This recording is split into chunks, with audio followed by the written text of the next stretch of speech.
Dear student, हम लोग आज के क्लास में दिल्ली स्थापत्य कला को पढ़ने जा रहे हैं। दिल्ली स्थापत्य कला का प्रथम भाग हम लोग पूर्व में पढ़ चुके हैं, जिसमें दिल्ली सल्तनत की स्थापत्य कला की विशेषताओं को देखा था और ममलूक शासकों यानी 1206 से 1290 के काल में जो प्रथम चरण था दिल्ली सल्तनत का या प्रथम वंश था, उस वंश में जो स्थापत्य कला बने थे उसको हम लोग विस्तार से इसके पूर्व के क्लास में जो पार्ट 1 था उसमें हम लोग एक्सप्लेन किए हैं, जिसके अंतर्गत कुतुब इस्लाम मस्जिद, कुतुब मीनार, ढाई दिन का झोपड़ा, सुल्तानगढ़ी का मकबरा, इल्तुतमिश का मकबरा, बलबन का मकबरा, ये सभी टॉपिक्स जो है वो हम लोगों ने स्पष्ट किया था। अब दूसरा जो खंड है आज के क्लास का, उसमें हम लोग खिलजी, तुगलक, सैयद, लोदी को देखने का कोशिश करेंगे कि इस पीरियड में कौन कौन से स्थापत्य का निर्माण हुआ। तो चलिए चलते हैं, देखते हैं कि खिलजी काल में कौन कौन से स्थापत्य बने। तो जो खिलजी वंश था उसने दिल्ली सल्तनत में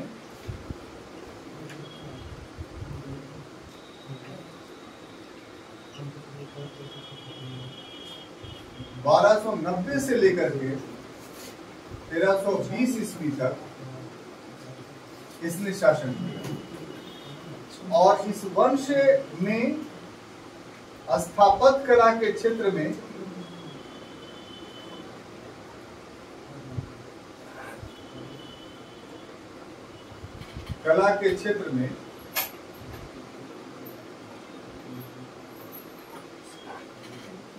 निम्न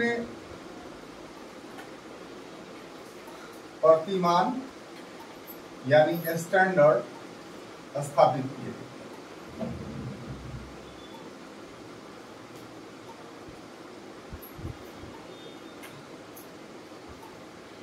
उसमें सबसे पहला था कि अलंकरणों का प्रयोग किया गया। इसके पहले से ज्यादा उत्कृष्ट हुए अलंकरण। जो भी बिल्डिंग बनी उसमें अलंकरणों का वृहद प्रयोग हुआ और अलंकरणों में जिन चीजों का इस्तेमाल हुआ वो पुरानी एवं ज्यामितीय आकार यानी कुरान का कैलीग्राफी और ज्योमेट्रिक आकृति से जो है अलंकरण किया गया। इसके अलावा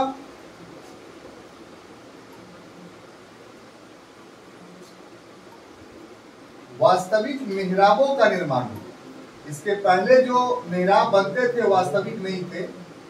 इस पीरियड में जितने भी मेहराब बने वो वास्तविक मेहराब का प्रयोग इसी पीरियड में शुरू होता है। हालांकि बलबन के मकबरे में सबसे पहले वास्तविक मेहराब का इस्तेमाल हुआ, लेकिन व्यापक पैमाने पे इसी काल से शुरू होता है। और चूंकि धन बहुत अधिक खिलजियों के पास था, इसलिए इस धन का प्रयोग इसमें किया गया। अब इन सभी विशेषताओं के आधार पर जो पहला शासक इसका था यानी जलालुद्दीन खिलजी, उसके द्वारा कोई प्रयास नहीं किए गए, लेकिन जो दूसरा शासक था अलाउद्दीन खिलजी के द्वारा ही स्थापत्य कला के क्षेत्र में प्रयास किया गया। अलाउद्दीन खिलजी ने आरंभ में 2 निर्माण करने की योजना बनाई।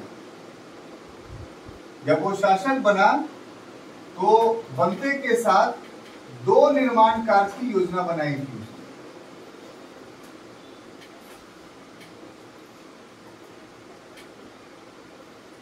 उसमें पहला था कि कुतुब क्षेत्र में एक विशाल मस्जिद बनाना चाहता था।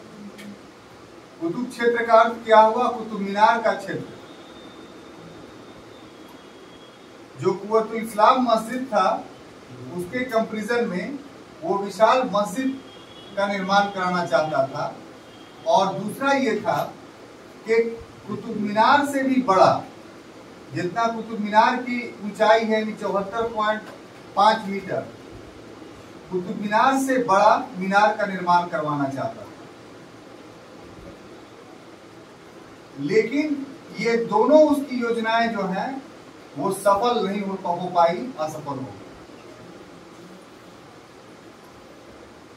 इसके पीछे जो कारण बताए जाते हैं इस असफलता के पीछे वो ये कि उसको इसकी योजना को पूरा करने में समय नहीं मिल पाया, और इस वजह से उसकी आरंभिक ये दो योजनाएं जो हैं वो असफल रही। अलाउद्दीन खिलजी का जो सफल स्थापक था, जिसके लिए उसको जाना जाता है, वो था अलाई दरवाजा। ठीक है, ये अलाई दरवाजा कहाँ है? तो आप दिल्ली जाएंगे तो आप पाएंगे कि अलाई दरवाजा का निर्माण जो है वो कुतुब क्षेत्र के प्रवेश द्वार के रूप में किया है। जो कुतुब मीनार का क्षेत्र है जिसमें बहुत सारे स्थापत्य बना हुआ है, उसको सम्मिलित रूप से हम लोग कुतुब क्षेत्र बोलते हैं। तो कुतुब क्षेत्र के प्रवेश द्वार के लिए, यानी इसी से घुस करके आप कुतुब क्षेत्र में प्रवेश करेंगे।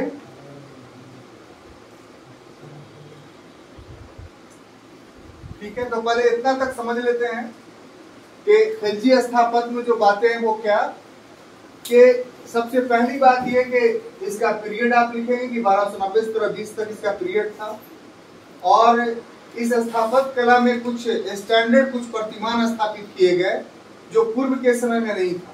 सबसे पहली बात यह कि अलंकरणों का वृहद प्रयोग। अलंकरण पहले भी थे, जो सुलेखन पद्धति हम लोग देखते हैं कि 2.5 दिन के झोपड़े में जो बीच वाला दरवाजा है उसमें देखने को मिलता है।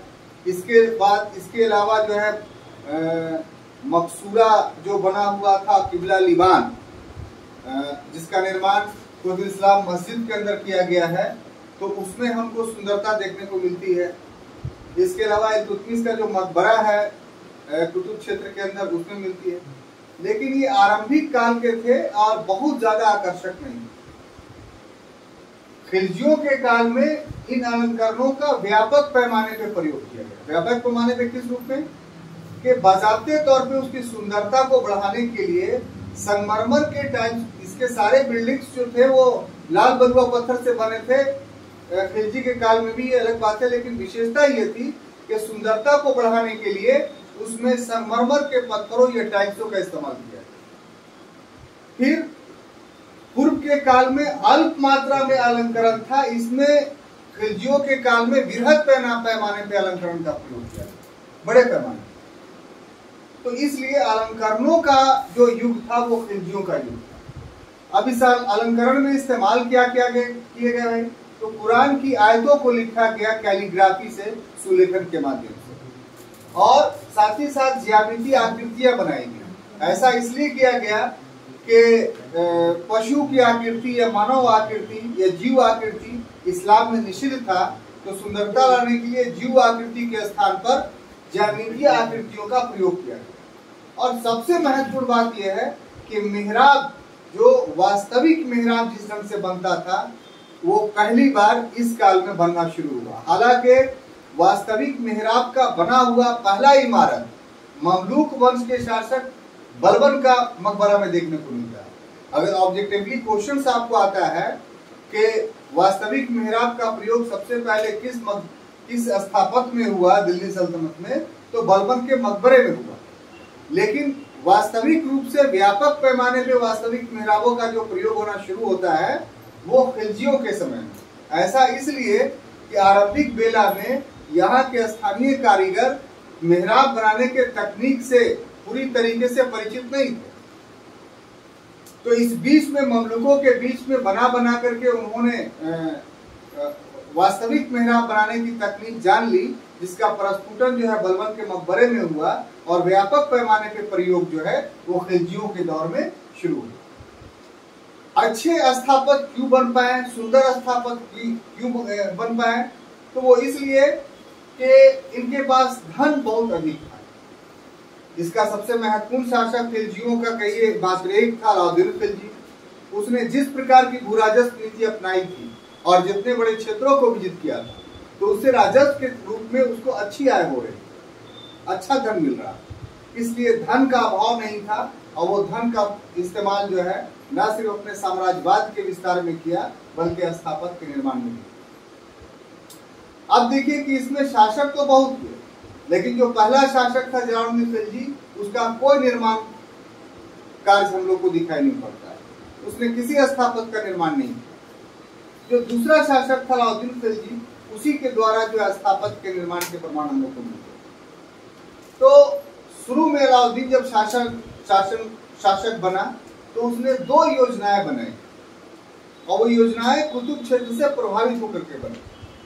कुतुब क्षेत्र को जब देखा उसने तो देखा कि वो इस्लाम मस्जिद है और ये आने वाले समय में जो सुल्तान है उसके लिए एक स्मरण का स्थल बन जाए, तो क्यों ना हम इससे बड़ा मस्जिद बनाएं ताकि उस सुल्तान से ज्यादा मेरा नाम। और दूसरा कि कुतुब मीनार ने उसको बहुत आकर्षित किया कि अगर हम कुतुब मीनार के से बड़ा मीनार नहीं बनाएंगे तो फिर जिसने इसको बनाया है वो ज्यादा पॉपुलर हो जाएगा, लोकप्रिय हो जाएगा, इतिहास में उसका नाम जो है ज्यादा अमर हो जाएगा। तो इसीलिए वो कुतुब मीनार से ही बड़ा मीनार बनाने की योजना बनी। दोनों योजनाएं असफल रही क्योंकि साम्राज्यवाद में इतना व्यस्त रहा वो कि इतने वृहद योजना पर वो काम नहीं कर सके। लेकिन जब कुतुब क्षेत्र में जाएंगे आप तो आपको इसके प्रमाण मिल जाएंगे। कुतुब क्षेत्र में इल्तुतमिश के मकबरा के थोड़ा सा आगे पहले ही आपको एक मीनार बनता हुआ दिखाई पड़ेगा, मैंने बनाने की शुरुआत कर दी। वो टूटे फूटे 5 फीट या 6 फीट उस मीनार को उठाया गया है और टूटी फूटी अवस्था में है वो, तो वहीं तक बन करके रह गया था। उसके बाद उसका निर्माण कार्य को रोक दिया गया, बंद कर दिया गया, जिससे ये पता चलता है कि उसकी योजना थी लेकिन समय अभाव के कारण वो योजना इसकी दोनों असफल रही, यानी पूरा वो नहीं कर पाया। लेकिन अपने जीवन में एक काम किया कि उसने अलाई दरवाजा का निर्माण करवाया। अलाई दरवाजा क्या है कि आप कुतुब क्षेत्र में प्रवेश कीजिएगा तो रोड पर ही एक दरवाजा मिलेगा और वो कुतुब क्षेत्र का प्रवेश द्वार बन गया। तो उसका निर्माण अलाउद्दीन खिलजी ने करवाया था और चूंकि अलाउद्दीन ने निर्माण करवाया था कुतुब क्षेत्र के प्रवेश द्वार का, इसीलिए उस प्रवेश द्वार का नाम अलाई दरवाजा के नाम से जाना जाता है और यही उसकी सबसे बड़ी उपलब्धि है। अब देखिए कि अलाई दरवाजा का जहां तक बात है तो अलाई दरवाजा वास्तव में है क्या?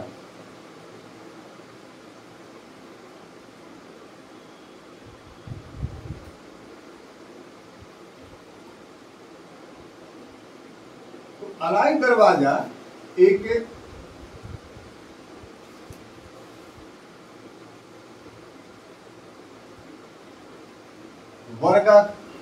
आयताकार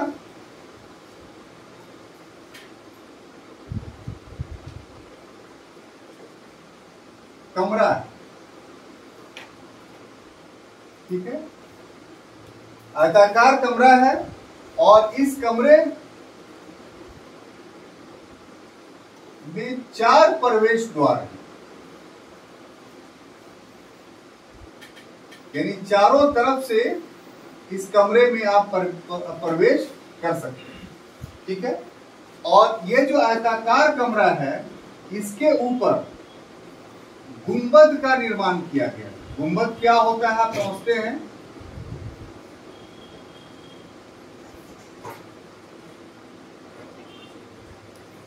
ठीक है, अर्धगोलाकार आकृति को गुंबद हम लोग बोलते हैं।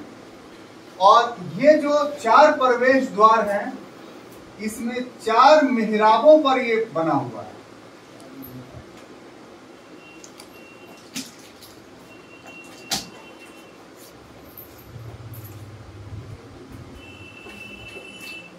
और फिर 4 मेहराब के ऊपर जो है लिंटर है और लिंटर के ऊपर जो है इस गुंबद का निर्माण किया गया, ठीक है। अब देखिए कि ये पूरे अलाई दरवाजा में जो इस तरह की आकृति है, इस आकृति में अलंकरण का व्यापक पैमाने पे प्रयोग है। यानी दूर से ही जो है आपको दिखाई पड़ जाएगा इसका अलंकरण।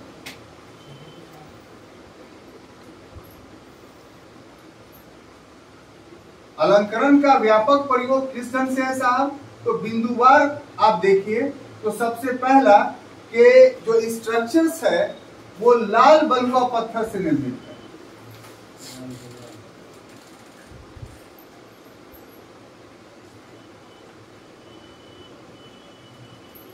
लेकिन जो गुंबद है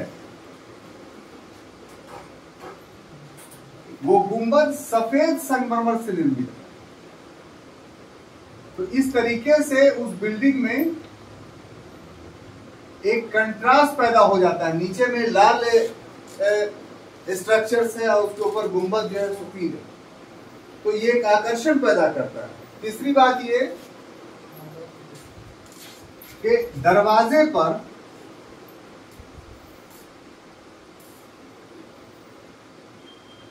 कुरान की आयतें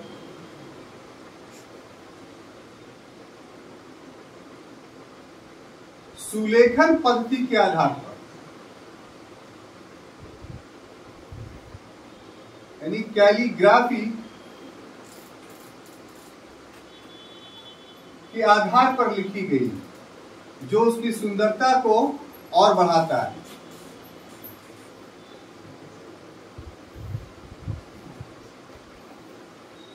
इसके अलावा बॉर्डर के रूप में जगह जगह पे बॉर्डर दिया गया है, दरवाजे पे या दरवाजे के ऊपर में जो लिंटर है उस पे, या फिर जो गुंबद बनाया गया है तो गुंबद में बॉर्डर दिया गया है नीचे या बीच बीच में ऊपर में। तो जो बॉर्डर है बॉर्डर पर रंगीन टाइलों का प्रयोग किया गया।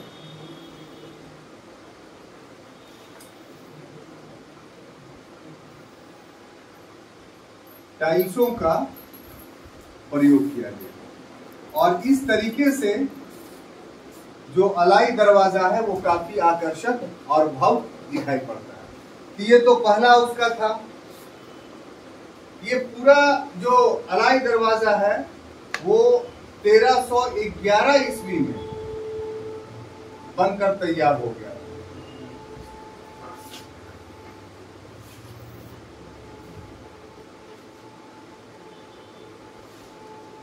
अब उसके बाद अलाउद्दीन का जो दूसरा निर्माण कार्य है वो सीरी का किला।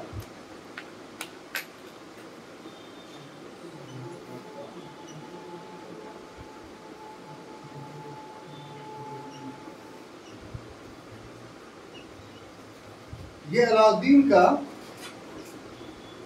दूसरा निर्माण कार्य।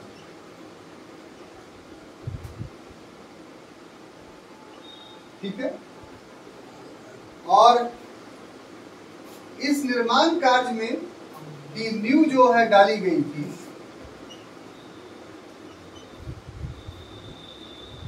वो 1313 ईस्वी, सॉरी 1303 ईस्वी। इस सीरिया के किले में जो निर्माण कार्य है वो 1000 सितून है।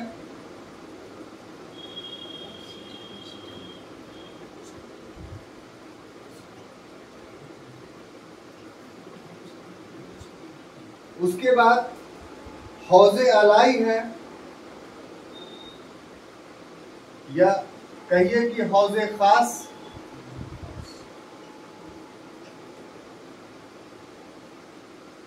इसके अलावा उसने जमात खाना मस्जिद का निर्माण करवाया।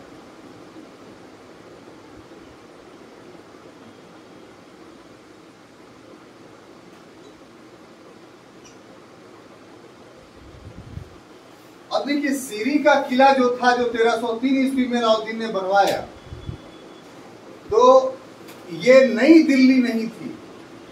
जैसे बहुत सारे शासकों ने अपने शासनकाल में दिल्ली बनाया, यानी अलग दिल्ली नगर की नींव डाली। जैसे तुगलकाबाद गयासुद्दीन तुगलक बनाएगा, या मुबारकाबाद मुबारक शाह बनाएगा, या मोहम्मद बिन तुगलक जो है जहां पनाह नगर बसाएगा। उस तरीके का इसने सीरी को एक नगर नहीं था, बल्कि सीरी एक फोर्ट था, किला था। सीरी फोर्ट क्यों उसने बनवाया था कि इसके पीरियड में मंगोलों का आक्रमण हो रहा था लगातार, और मंगोल इतना शक्तिशाली जाति थी, इतना खूंखार जाति थी कि यदि उसका प्रतिकार बहुत कड़े ढंग से नहीं किया जाता तो फिर खिलजी वंश का समापन हो जाता। इसीलिए उसने दो तरह की नीति अपनाई, एक की आक्रामक नीति अपनाई अलाउद्दीन, और दूसरा सुरक्षात्मक नीति अपनाई। आक्रामक नीति क्या थी कि आक्रमण के माध्यम से मंगोलों का जो क्षेत्र था जहां पर तक वो बढ़ चुके थे, यानी पंजाब के क्षेत्र तक, तो वहां पर जाकर के उन पर आक्रमण करना, उनको पीछे ढकेलना। और दूसरा ये कि ये मान कर चलना कि यदि वो अंदर आ भी गए तो हम कैसे सुरक्षित रहे। तो उसके लिए एक किला बहुत जरूरी था, इसलिए 1303 में ही अलाउद्दीन ने इस किले का निर्माण करवाया। और क्यों करवाया? क्योंकि उसको प्रथम और द्वितीय आक्रमण के बाद, मंगोलों का जो प्रथम द्वितीय आक्रमण था, उसको एहसास हो गया था कि अंदर तक पहुंच जाए, और तीसरा आक्रमण में वो अंदर तक पहुंच भी गए। तो अगर सीरी का किला नहीं बना होता तो तीसरा आक्रमण में जो है अलाउद्दीन खिलजी की हार हो जाती। वो तो जफर खान के तरह उसका सेनापति था जिसने थर्ड इन्वेजन ऑफ मंगोल को विफल किया और उसमें उसकी जान भी चली गई। तो इस पीरियड में अलाउद्दीन और उसकी फौज जो था सीरी के किले में सुरक्षित। तो सीरी का किला वास्तव में उसने जो बनाया था, वो इस किले का जो निर्माण उसने किया था, और उसका उद्देश्य जो था वो ये कि मंगोल आक्रमण का सामना करने के। अब इस किले में दो बिल्डिंग काफी महत्वपूर्ण है। ये जो 1000 सितून है, तो 1000 सितून का मतलब क्या होता है कि 1000 आप कहिए खंभा, यानी पिलर। सितून का मतलब खंभा। तो 1000 खंभे के ऊपर ये बिल्डिंग बनी हुई। तो ऐसा बिल्डिंग बनाया क्यों? तो जाहिर सी बात है कि जो ये सीरी का किला बना था उसका उद्देश्य क्या था? उसका उद्देश्य था स्वयं को और सेनाओं को सुरक्षित रखने के लिए। तो ये 1000 सितून जो था वो सेना को रखने हेतु बनाया गया था, इसमें सेना रहती थी। इसका मतलब क्या है कि सेना और पूरा फौज के साथ साथ अपना राज परिवार के लोग इस सीरी के किले में रहते थे। तो उस समय दिल्ली हमेशा जल संकट से गुजरता रहा है। तो जल की कमी नहीं हो तो 700 वर्ग मील में जो है, 700 एकड़ में उसने एक हाउस बनाया था जिसमें पानी टैंक जो है वो बनाया गया था। इसमें पानी सुरक्षित रहता था ताकि जो है वो किले में जो लोग रहे उनको पानी या कोई दिक्कत नहीं। तो आज भी दिल्ली आप जाएंगे तो हौज खास नामक एक मोहल्ला है, स्थान है, और वो उसी हौज खास की वजह से बना। तो अब तो हौज वो रहा नहीं, अब तो सब मोहल्ले बन गए, लेकिन इलाका आज भी हौज खास के नाम से जाना जाता है। ये जो जमात खाना मस्जिद है, ये निजामुद्दीन औलिया की दरगाह में इसने बनवाया था।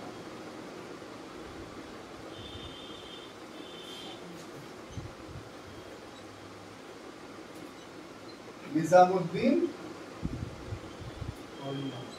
औलिया का जो दरगाह है,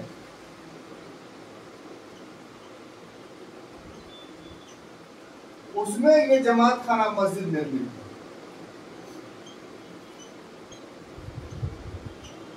और इसकी सबसे बड़ी विशेषता ये है कि इसमें मेहराबों में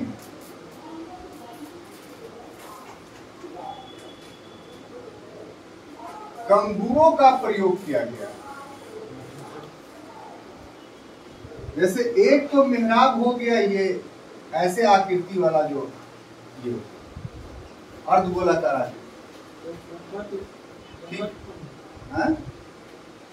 नहीं, गुंबद हम नहीं बोल रहे हैं, ये मेहराब हुआ, ये प्रवेश द्वार हुआ। ठीक है, आप समझ में आ गया आपको? अब इसके बाद जो है इस पर इस ढंग की का छत का आकृति रहेगा। ये मेहराब प्रवेश द्वार, ठीक है। तो इसमें उसने क्या किया कि इस ढंग की आकृति में चेंज कर दिया मेहराब। तो ये कंगूरा आकृति कहलाती है। क्या कहलाती है? कंगूरा। कंगूरा।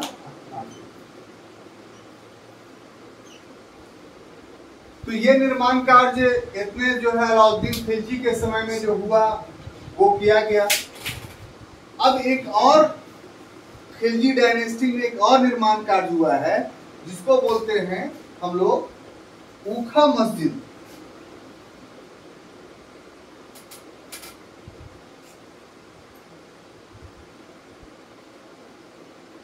ये ऊखा मस्जिद क्या है साहब? तो मस्जिद है। कहाँ इसका निर्माण हुआ?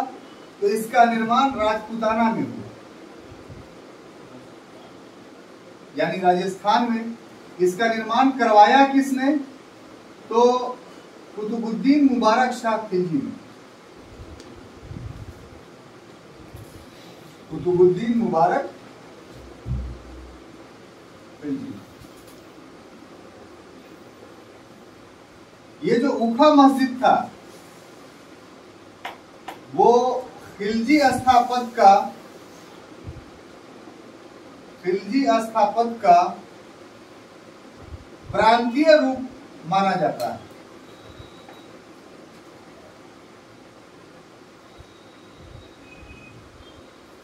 यानी प्रोविंशियल शेप माना जाता है। और इस ऊखा मस्जिद में पतन के लक्षण दिखाई पड़ने लगे थे।